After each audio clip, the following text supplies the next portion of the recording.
যে কারণে অকারণে এই যে বিভিন্ন রাস্তাঘাট বন্ধ করছে, এটা যদি আপনারা ভালোভাবে প্রচার করেন সেই সময় কিন্তু জনগণে অতিষ্ঠ হয়ে যাবে। এখনই কিন্তু জনগণ অতিষ্ঠ, যে কোনো এই যে কারণ অকারণেই তারা রাস্তাঘাট, এই যে গতকালকে দেখবেন এই গ্রামীণ ফোনের হেড অফিস দেয়া 12টা পর্যন্ত বন্ধ করে রাখছে। এগুলি আপনারা মিডিয়া বলেন, এরা এই জিনিসগুলো আমাদেরও কিন্তু একটা ধৈর্যের সীমা থাকা দরকার। আমাদের কিন্তু ধৈর্যের সীমা কিন্তু শেষ করে দিচ্ছে তারা। প্রতিকার হচ্ছে না বলে না, প্রতিকার হচ্ছে। এবং উত্তরার যে ঘটনাটা ঘটছে আমরা দুইজনও আজকেও আলাপ করছি, এটা কেন হচ্ছে এবং এটা আমরা একটা ইনভেস্টিগেশন করে যারা এটার জন্য দায়ী তাদের ক্ষেত্রে আমরা আইনানুগ ব্যবস্থা নিই। কারাগারের ক্ষেত্রে একই।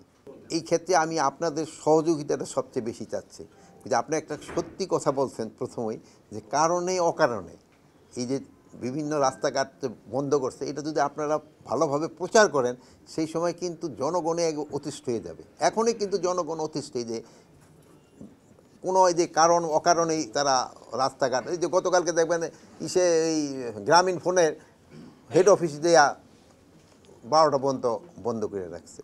এগুলি আপনারা মিডিয়া বলেন, এরা এই জিনিসগুলো আমাদেরও কিন্তু একটা ধৈর্যের সীমা থাকা দরকার। আমাদের কিন্তু ধৈর্যের সীমা কিন্তু শেষ করে দিচ্ছে তারা। তারপরে ধরেন আমরা যদি আবার কোনো সময় অ্যাকশনে যাই, সে সময় আবার আপনারা বলেন পুলিশ এই আগের পুলিশের মতোই হয়ে গেছে। এই ক্ষেত্রে আপনারা তাদের একটু বলা দরকার যে তারা যেই এই যে কারণে অকারণে করতেছে, তারা এটা রাস্তাঘাট ব্লক না করে তাদের যে ঊর্ধ্বতন কর্তৃপক্ষের কাছে তারা জানাইতে পারে। যেমন ছাত্রদের ক্ষেত্রে তারা তাদের ঊর্ধ্বতন কর্তৃপক্ষ জানাইতে পারে। তারপরে যদি তারা কোনো করতে চায়, তাদের স্কুলের মাঠ আছে, কলেজের মাঠ আছে, ওখানে তারা বলতে পারে। বাট জনগণের দুর্ভোগ সৃষ্টি করে যেন না করে এটা করবেন। কিন্তু সবারই কিন্তু একটা ধৈর্য আছে, মানে এক সময় কিন্তু সবাই ধৈর্যের বাঁধও কিন্তু ভেঙে যায়। জনগণের কিন্তু ধৈর্যের বাঁধ ভেঙে যাবে।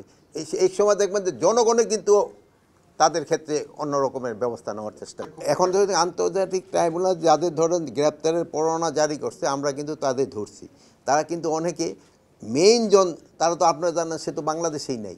আমরা এখন তাদের কোথায় থেকে ধরে নিয়ে আসবো? এরকম তারা যারা নেই দেশে নাই, তারা তো হয়তো ওয়ারেন্টি ইস্যু করে দিচ্ছে, তাদের তো আমরা ধরে আনতাছি যারা দেশে আছে। বাট যারা দেশে নাই তাদের তো আমাদের পুলিশ গিয়ে ধরে আনতে পারে না। এটা ক্ষেত্রে আমরা চেষ্টা করতেছি, যেহেতু পার্শ্ববর্তী দেশের সাথে আমাদের একটা ট্রিটি আছে, ওইভাবে তাদের আনা যায়।